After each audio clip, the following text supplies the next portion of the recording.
Welcome to the Superconscious Success podcast, where Jen and her Superconscious Success family co-hosts bring you valuable content each and every week on topics relating to manifestation, spirituality, and most of all, using your superconscious to manifest success in all areas of your life.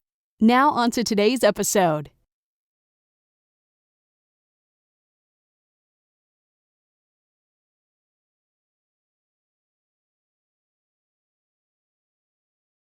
Hey there, Superconscious Success fam. Welcome to another episode of my podcast, where I connect with spiritual leaders, starseeds, and light workers to help you to connect with your higher self and source to discover your truth and embrace the divine being you're designed to be. This podcast is aimed at helping you to discover the light, both outside and within you, and eliminate the fear that our 3D reality and our ego insists on pushing onto us. Once we discover who we truly are and we live from a place of love rather than fear, then we can ascend into the higher dimensions. Now, I'm so excited to have with me today another incredible guest who is going to be talking about one of my favorite topics and pastimes, and that is Feng Shui. My guest today is Suzanne Butler, owner of Lifestyle Design and former communicator in the Australian Defence Force. Now, after 25 years of corporate life spanning over a number of different industries, Suzanne has found her true passion and calling by immersing herself in Feng Shui after achieving some incredible results personally with the modality.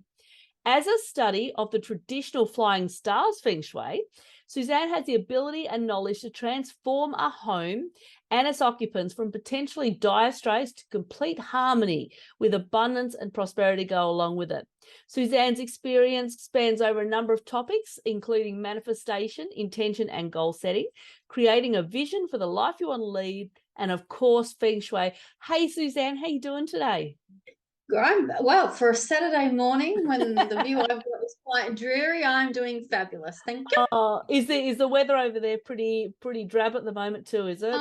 It's starting to warm up, but I think we're going to have a bit of a overcast weekend. So there'll be no sunbathing, let's be honest. Oh, okay. Yeah, well, over here in Perth, it's like pouring down with rain, and it has been for the last 3 weeks. So yeah, it's just, but nothing stops my husband and I from going out for our walks and taking the dogs later on and stuff. We still like to get out there and get some fresh air, because let's face it, that always makes you feel good.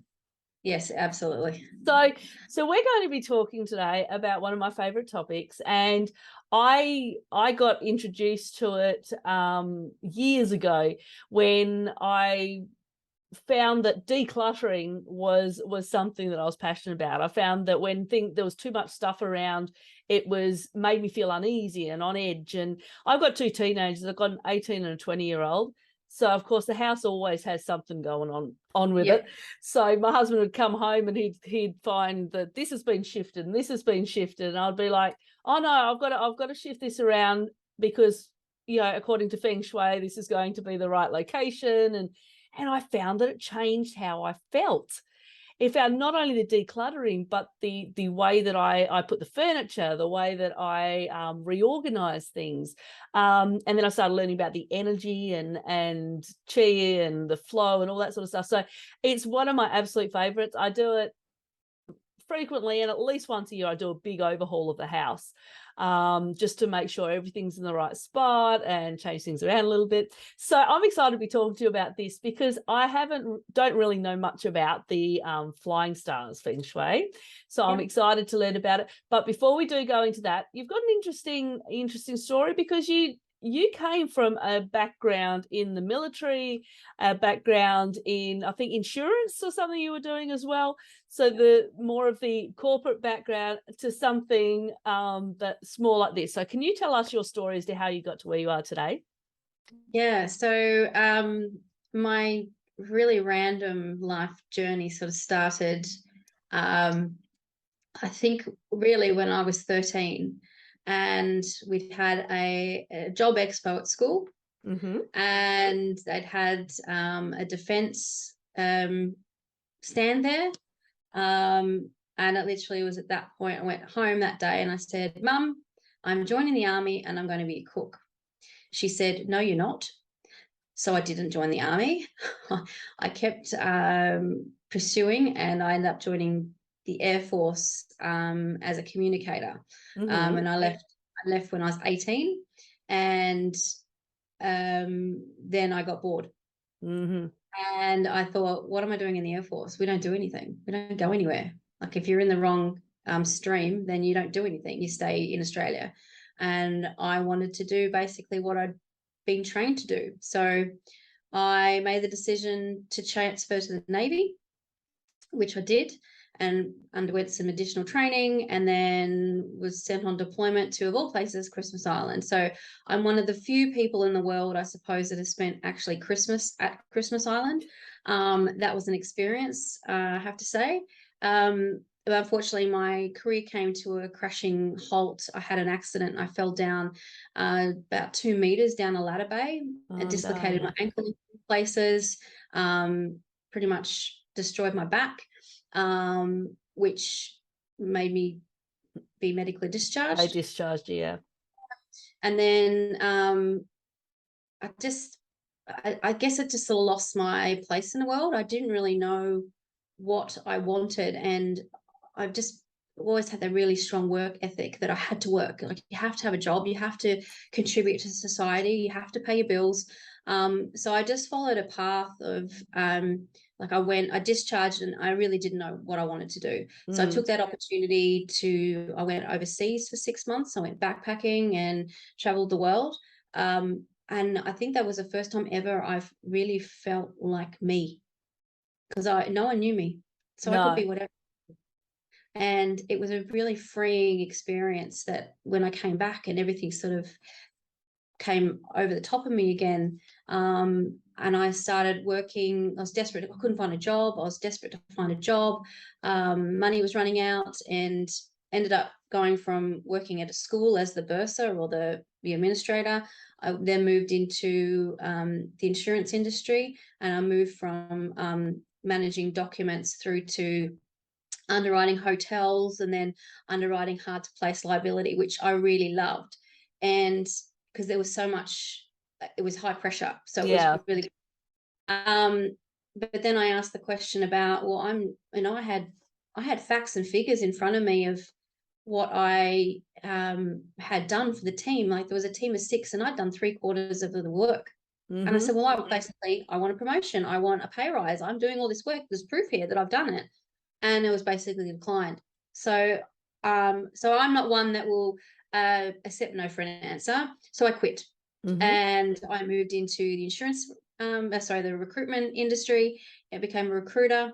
But again, I don't really like KPIs. Let's be honest. I don't like cold calling. It's not my thing.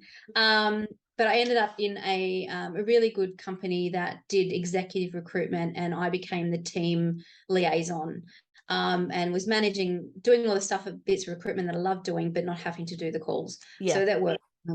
But then I made a big decision. I wanted to move from Melbourne to Brisbane, and I thought, why can't I just start my own business? So then I moved into my own business of being a virtual assistant, which was quite successful. And then it was around this time that I was in a relationship that it wasn't great. But me being as positive as I am, thinking, great, he loves me, we're going to be happy ever after. No. I was running 3 businesses at that point, and then because he was a painter, so I was running his business, managing all of that.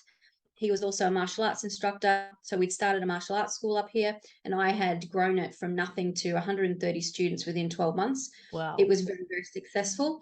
And I had my business. He got really sick. Money started running out the door, and I didn't know what was going on. And I'm thinking, what am I doing wrong? What am I actually doing wrong? Because, I had a really good accountant. I had a lot of really good coaches around me that were providing the right advice, and the advice that they were giving I would still accept today and take today, and I would give to other people, but something wasn't working. And it wasn't until I was in a group on Facebook called Like-Minded Bitches Drinking Wine. I love it. Let's be honest, it can be a bit toxic in there sometimes, but there's some good content. But I came across someone promoting a video for a Feng Shui program, and I've heard of Feng Shui before. I've been following someone else which I now know was doing a different school of Feng Shui, which obviously we'll talk about later. So I watched this video about what my now mentor can do to change your life. And I was like, I have to do this. I have no choice.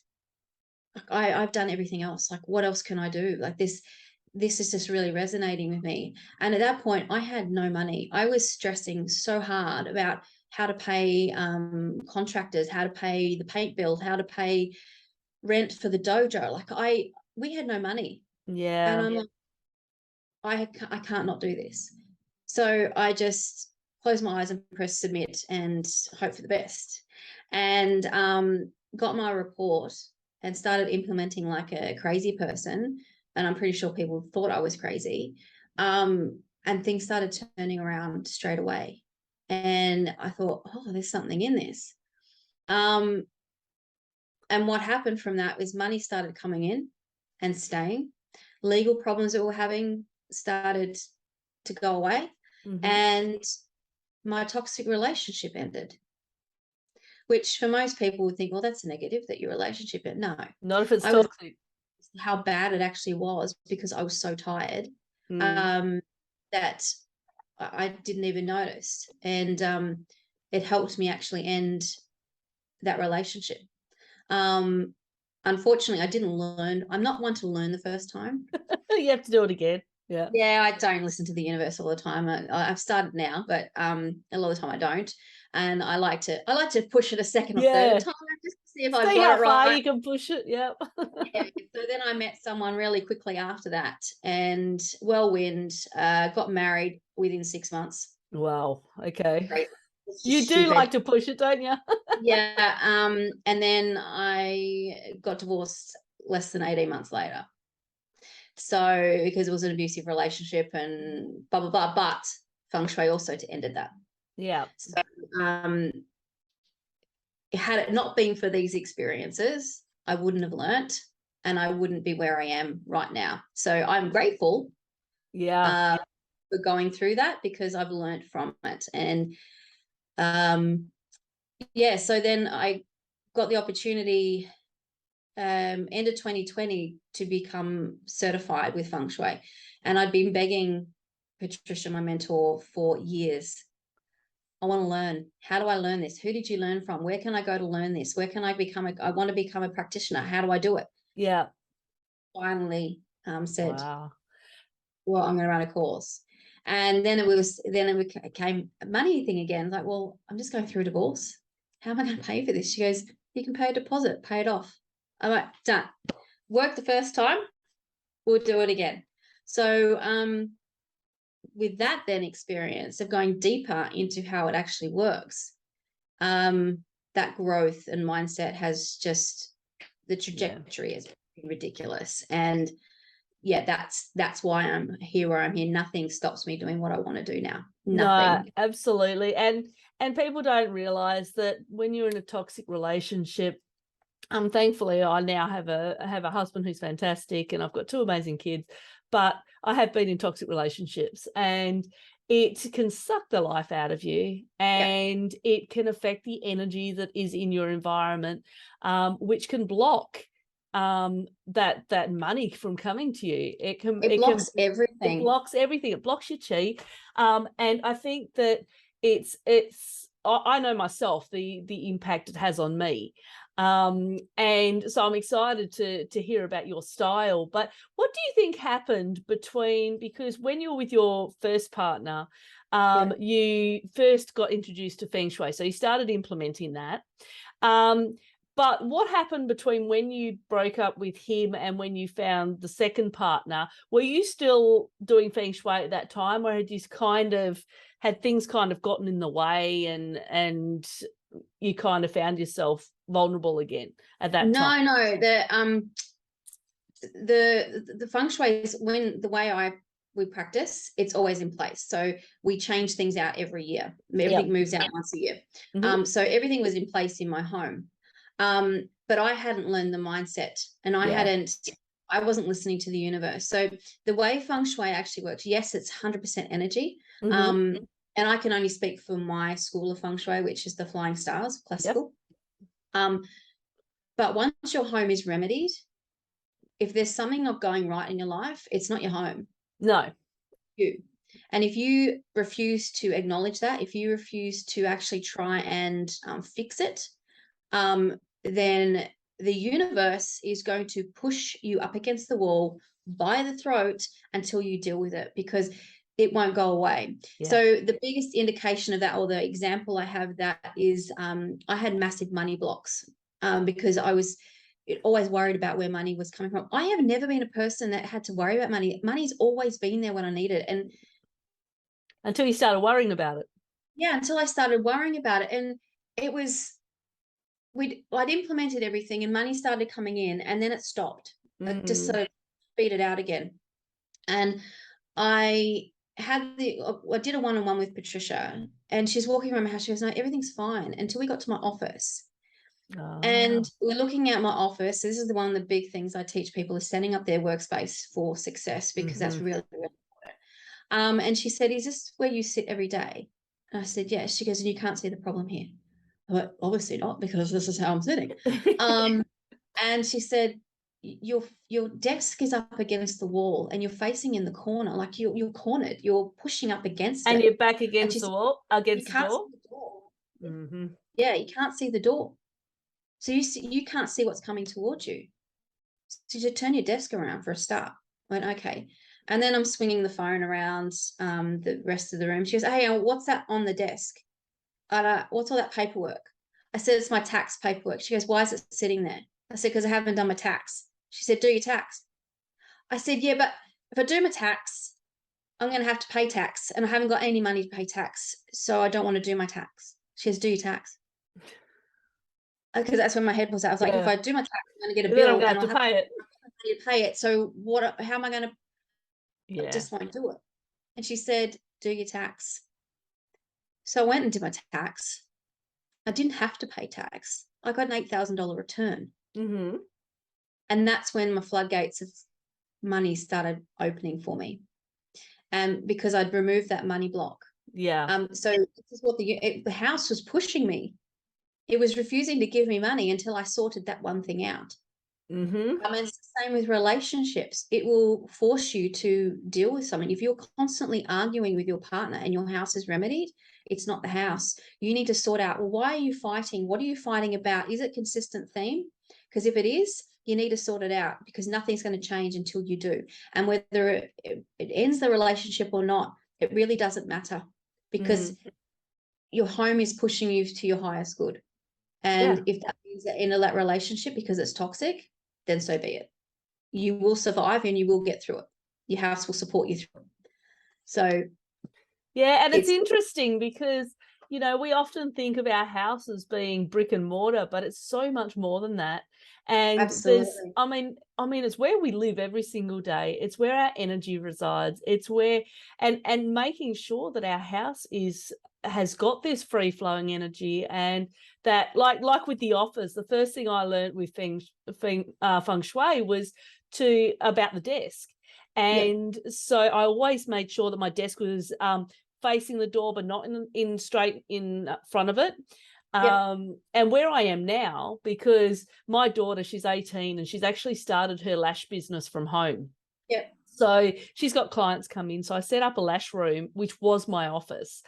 And so now I've moved out into the front, what used to be our living room, and even setting up the desk here, making sure that it's, you know, facing a nice window, not in a line with the door, but, you know, not facing towards a wall or anything like that.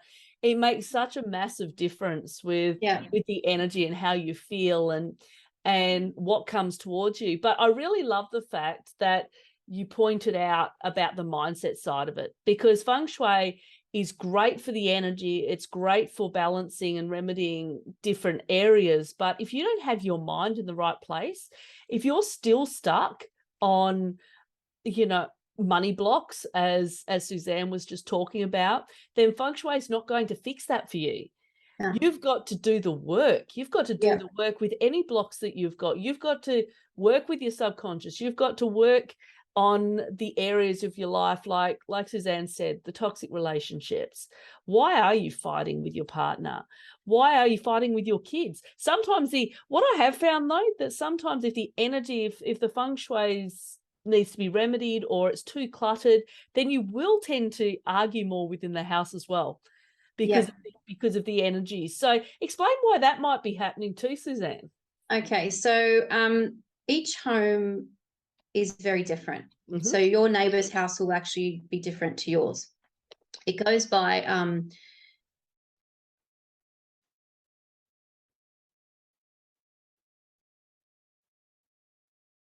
work on where your house is placed according to the compass. So a difference of 5 degrees can make a huge difference depending on which way it's turned, that sort of thing. So there's four types of homes as well. You've got a good for money, good for people, a bad for money, bad for people, good for people, bad for money, and bad for people, good for money. Okay. So if people have, there could be, to say, a couple that are, they're exceptionally happy, like they've had a great marriage, and everything's great for them, and they sell the house and they move to a new home, and all of a sudden they start fighting, and then within 18 months they're divorced. The chances are that house is bad for people, at least. Oh dear. And I see this over and over again. But then on a second layer, we've got the house type, but then we have a lot of, we work with numbers, and this is where the flying stars or flying numbers come in. And each part of your home has 2 numbers, and each of those combinations mean something. So if your children are having problems, or autistic, or they've got behavioral problems that, yes, there's no cure for it, or what, the house can either help or hinder as well. Okay. So you might have somewhere in your house that might be bad for children or not ideal for children, and there might be places in your home that are not ideal for young adults. There might be places in your home that are really good for money. There might be places in your house that could mean their propensity for a fire or theft, or all number of things. So what I do when I run the numbers is I very rarely tell the occupants exactly what it says, because it can be quite scary. But what they've told me in their questionnaire will be reflective of what's going on in the house. So one of my most recent clients, her house is actually good for money, good for people, which you would think would be fantastic. But the numbers inside her house were that bad. I actually had to have them checked by a third party. I thought, I've done this wrong. This can't be right. Wow. Because everything she was telling me about what had happened to them, like, yes, it was reflective. I thought, it can't be that bad, surely. Like, at the point of having, I won't go into it because it's too personal, but just a massive issues. Like, their marriage was really solid. They're really, really happy, but just all the other things going on for them. Was reflective. So we've in only the last 2 weeks we've put all the remedies in. Well, she's nearly got them all in, and I said, how are you feeling? She goes, I don't want to leave this house anymore. I don't want to sell it and move. So she was at the place that she was like, I don't know what's going on. The house. She hated it. She said, all I've done is move furniture around. Nothing fits, nothing feels right, and I don't like it. I hate it here. And I said, okay, well, let's put the remedies in and see what happens. And within a week, she's like, I feel calmer. I feel better in here. So it went from being really, really bad for her to now I'm feeling at home here. Wow. So yeah. So the different numbers as you go through the house can determine. So say if the numbers were bad in the kids' rooms, this could affect how their behavior is, and how. Well, we remedy the house anyway with we use elements to remedy. So we use metal, water, earth, wood, and fire to remedy. So we place things in the home. So it's not moving furniture or painting walls or anything like that. It's adding this is I need water remedy here. So I've got like a jar here of water, moving with a pump. That's what a remedy is. And so interesting enough, that was running low. I put more water in that last night, and then with half an hour, I got a new client. Wow, cool. I mean, I use a lot of like water fountains in the areas that I need it.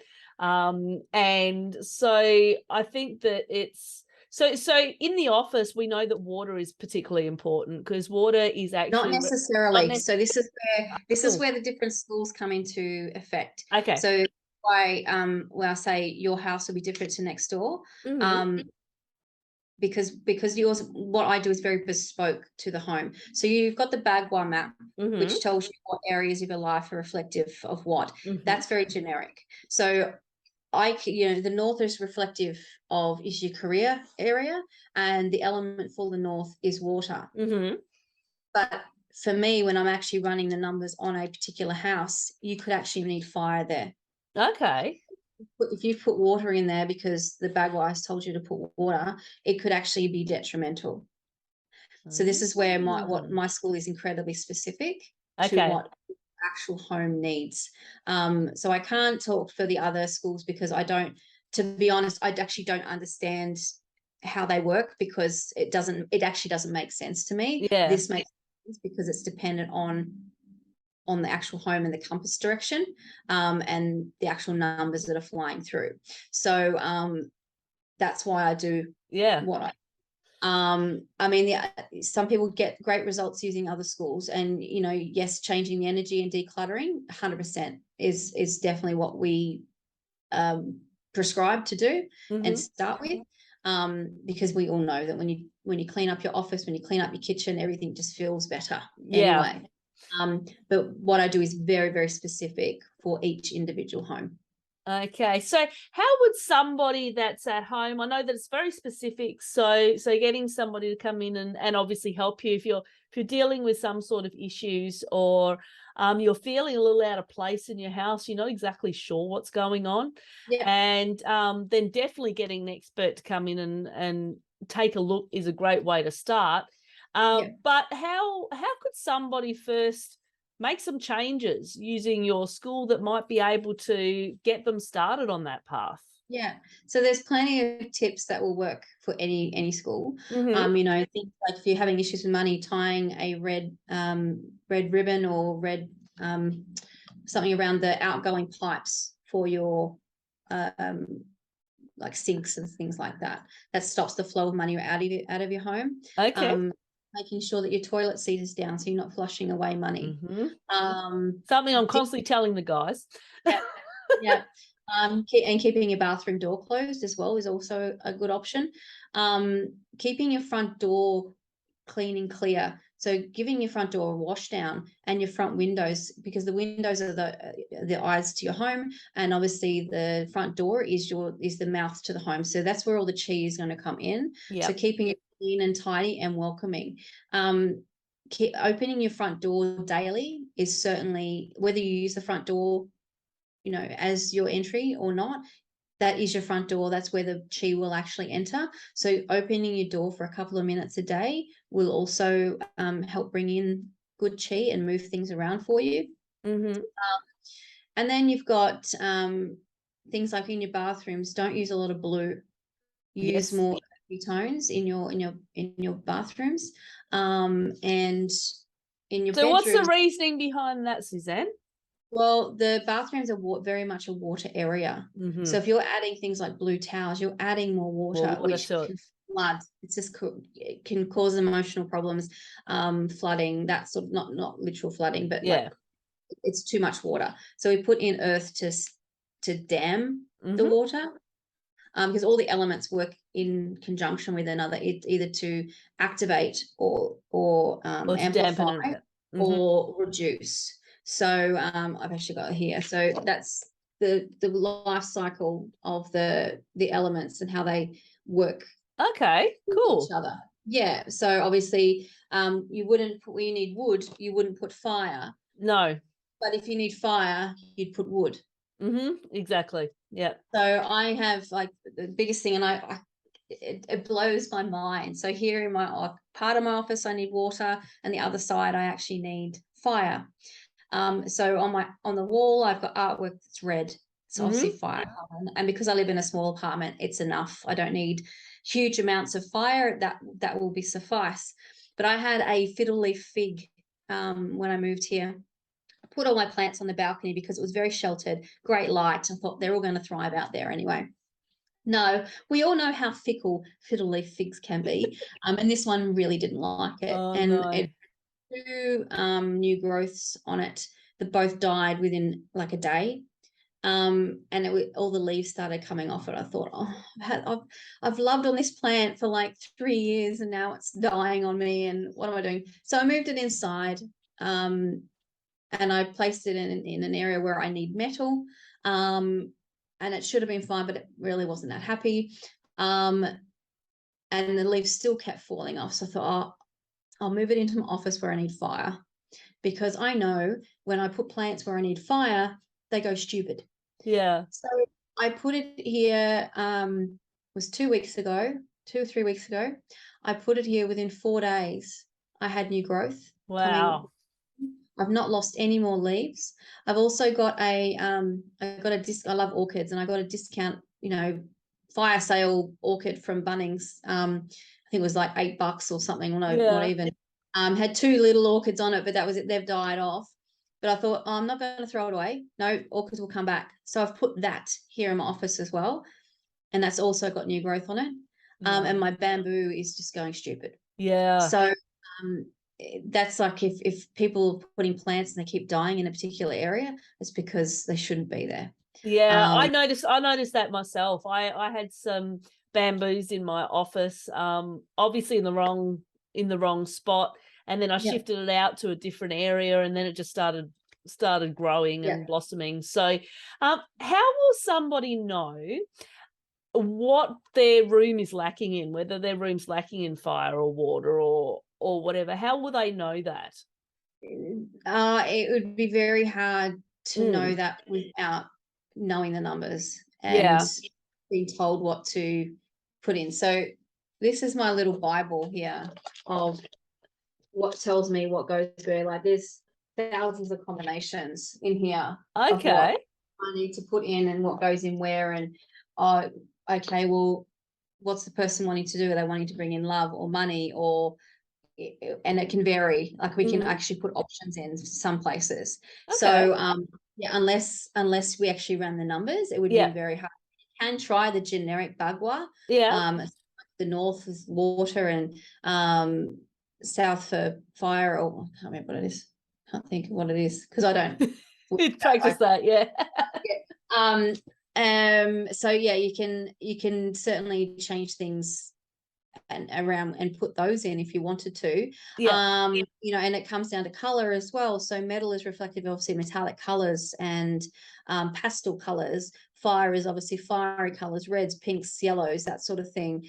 But then there's tones to colors as well. So I'd never recommend putting blue in bedrooms. No, because it's a very moody, emotional color, especially for teens. I would never put paint a teen boy, especially. I'd never paint their room blue, like a navy blue. Okay. It's too emotional. They spend so much time in there. And we all know you become what you surround yourself by. Teenage hormones are as bad enough as they are. You don't want to add to the moodiness and everything as well. It's the same with girls' rooms with bright pink. If you've got a lot of pink in a child's bedroom, the chances are they're quite anxious, or they might sleep, or they've got some additional anger problems or things like that. So because it's such a fiery red color, that's why at Christmas everyone argues, because there's so much red around. Yeah, I mean, even with my daughter, like she went through a phase where she was changing the color of her room every year. It was just, depending, she was in a different mood or a different phase, and the room started off as pink. That's because when we bought the house, that's what it was. It was a little girl's room or something rather. And then my daughter decided that she didn't like it. And she's an anxious child. So we changed that, and we changed it up to a green. because that's what she wanted, and that tended to calm her a bit. And then she went through the teenage moody hormone phase and then painted it grey. And that's what it is now. But that's what she wanted. What does grey signify? Sorry? What does grey signify in terms of the colours? Well, grey is a metallic colour, so it's actually quite balanced. Okay, good. Yeah. Okay, good. So that'd help in regards to the hormones and stuff. It's not too fiery. Absolutely. So she's never wanted. Yeah, either metal or earthy tones would be recommended, because earth obviously gives you stability. Yeah, it's grounding. And then obviously your metals are, give them the balance and stability, like the weight. It'll actually keep things weighted down. Okay, cool.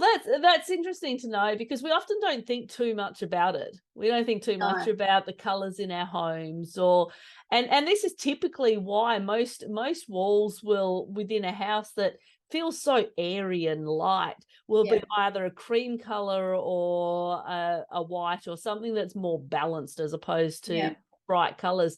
But in saying that, there have been spaces that I've done feature walls, and I've made that certain colours. Like in my meditation area, I make it like a purple, being the spiritual colour. That works really well for me. It's very calming and soothing for me. So but again, it depends on the tone. It depends on the tone, and it depends on the person. If it's a pale purple, then that's a metallic colour. Yeah. If it's a light purple, then like a Cadbury purple, that's a fire colour. Cadbury purple. Yeah. Oh, so, okay, like the chocolates you're talking about. Yeah. Yeah. Yeah. So Cadbury purple, the royal purple colour. That's a fire. That's a fire colour, because it's very strong. So so it literally depends. If it's a lilac, then that's a metallic colour. If it's a puce or a bright, it's probably more earthy purple. Yeah. So there are different tones to each of the colours too. The colours, yeah. Wow, cool. Oh wow, this has been really interesting. Is there anything else that because the little remedies that you can do throughout the home are very interesting. We've spoken about the toilet seats. Always make sure that your drains are unlocked and that they're unclogged, and that money's, because money is, needs to be able to flow if we're talking about money or energy of any type. So you don't want stuff blocked. Get stuff fixed when it's broken. And make sure that things are running properly. And what else can we offer them that will just help them to get started on maybe moving things around? Make sure that you declutter and get rid of anything that has negative energy attached to it. So removing, like if you're single and you're wanting to bring a new person in, you need to go through everything and get rid of anything that is reflective of a previous relationship. So I don't care whether you've been married and you've got a bunch of photos of your wedding there. Get rid of them. Get rid of them. You don't need them anymore. You don't want it. That's the marriage ended. It was done. It was actually, even though you might have gotten on and you've moved on, it's actually a negative experience. Remove them from your life. Get rid of your wedding dresses. Your daughter is not going to wear it. Don't keep it. Any journals that you've written in, burn them. You don't need to read back on your previous. You can remember it. You don't need to reread it. So burn them. Knives in your kitchen, put them in a cupboard or put them in a drawer. Don't leave them on your bench top. That's something my husband's very thing about, actually, is the knives. Never leave it on the counter. Because they're weapons. So one of my clients, she was fighting with her husband, couldn't work out why, because they love each other. And I went to her house and looked at the kitchen, which is actually her love and relationship area, and they had 3 knife blocks on their bench. Oh dear. I don't have knife so I tried to put them away. And then she also had so artwork's really important as well. What does art reflect in life? She had an image, which there's nothing wrong with this. Is like, nothing is wrong with your art, but what's it saying? Because this particular image they had in the art was with 2 people actually boxing. Oh, okay. in the center of their home, which is self. So it's actually reflective of fighting. So I said, what's this saying to you? She went, oh my God, I've never really looked at it. I Yeah. said, it's got to come down. I said, yes. And so they've removed that and they've stopped fighting. So, you know, it's just multi-layered, and that's what I do. I don't just run numbers and throw a report at someone saying you got to put a bit of metal here. I actually look at everything in their home. Like I do I've got a client group on Facebook. I do weekly lives where I get them to put photos up of their home. Yeah. And I go through everything and make suggestions of what they could do to fix certain things. I did a walkthrough yesterday with one of my clients who's trying to sell a house, just to get things moving because she's not had any luck. I mean, I sold my house in 2 days. Yeah. Because my house is fully remedied and I had everything in and I knew what I needed to do. But yeah, just letting go of things that no longer serve you. You don't need those things from your childhood anymore.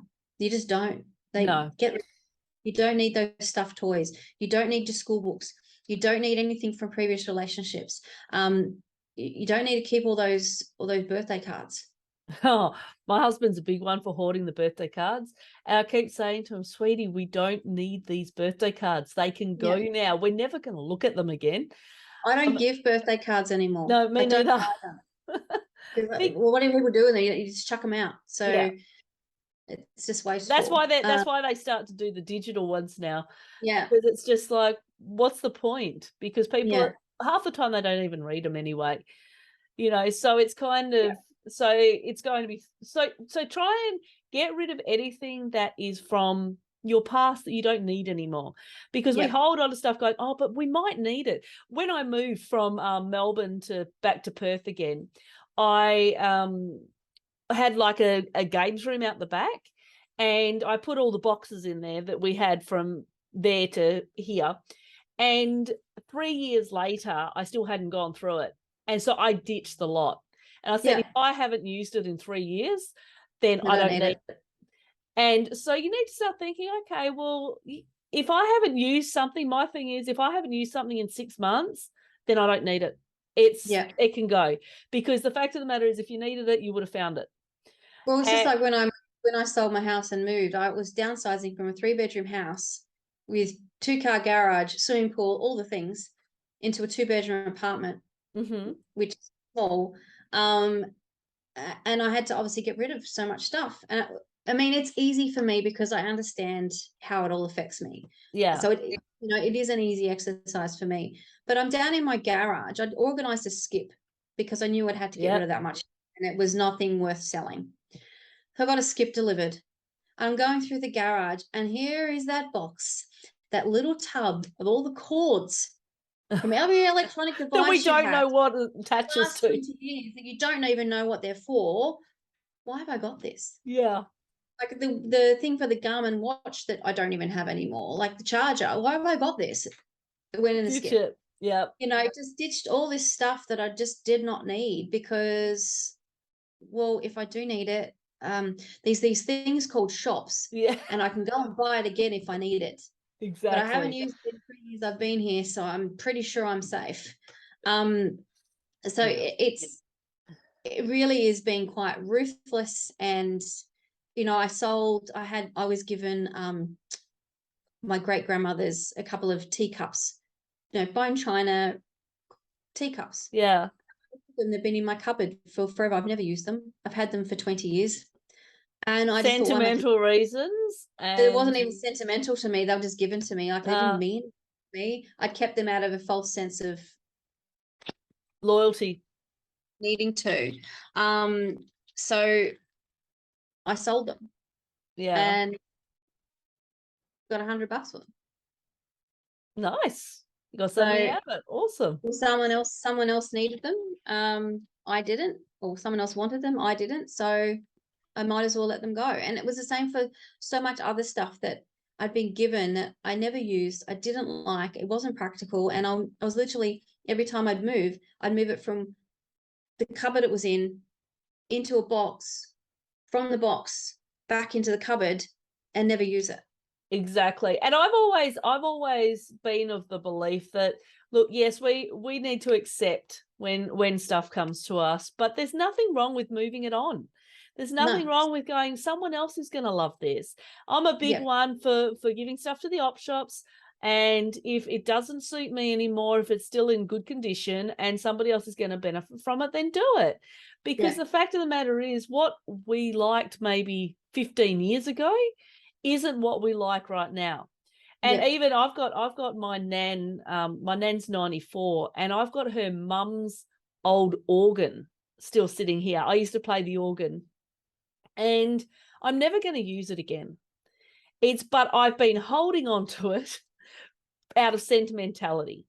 Yeah. Out of, well, if I get rid of this.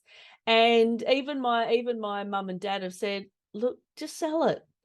You know, you don't need it. You're not going to use it again. And it's something Yeah. I've been struggling with because it's something that my nan gave me. She's kind of like nearing death. And then I started realizing, look, you've just got to clear this because it's just blocking it. It's just Yeah. blocking your way. And so I've got to try and find a way to be able to move that on to somebody else that's probably going to use it, because I, in all reality, don't have the time or the energy to get back to playing the music. So Yeah. so things like that, we hold on to things for sentimental reasons, and sometimes that can be a block, and we Yeah. need to figure out whether it's going to be worth it. Yeah, absolutely. So, wow, this has been a lot of awesome content. So if people want to get involved in this and they would like you to remedy their home, or how do they get in touch with you, Suzanne? Okay, so I'm on all the socials, Mm-hmm. but I do have a free Facebook group where I do put up tips and I answer questions, like Excellent. generic questions, and that's called Designing Your Life on Your Terms with Feng Shui. So you can join that and you can get a download of 10 ways to bring more abundance into your life as well when you Excellent. join. Then I've got a couple of ways if you wanted to work with me. I have a group program where it's a community, and I provide you with the report and provide advice. I do weekly lives and give you specific advice based on your actual home and photos and that sort of thing. Mm-hmm. And then I'm just about to bring, so I guess by the time this actually goes up, I will have actually launched some different packages. So you can always just reach out to me and have a chat and see what would work for you. Yes, so things are about to change. And yes, by the time this is launched, I'll actually have a quiz available for you to decide or work out what type of home you live in. Fantastic. So you'll actually, that you're not actually imagining things, and that things you potentially think. Because say somebody had a house that was in the bad for people, good for money, or good for money, bad for people, or whatever it is. Do they have to up and sell, or can they remedy that so that No, you don't need a burnt house. You don't need to sell. We fix it. We fix it with a couple of external remedies. So there's no, it's actually no surprise, or that, you know, major hotels have got big water features at the front. Yeah. Because we look at and why people come in and at the construction stage and help build homes to the best position. So yeah, we do a number of different things Awesome. to the external of the home. Fantastic. So there's nothing wrong with your home. It can be fixed. If you're finding that you're a little uneasy, your family's going through a little bit of turmoil, whatever it is, you're not getting enough money into the house, then definitely check out Suzanne and check out her Facebook group and get moving on it, because I know myself, Feng Shui has made a massive impact in my life, and I absolutely love it. And thank you so much today, Suzanne, for being here with me. My pleasure. Thank you for having me. And for letting us know all about your school and what it can offer. So thanks so much, and you enjoy the rest of your Saturday.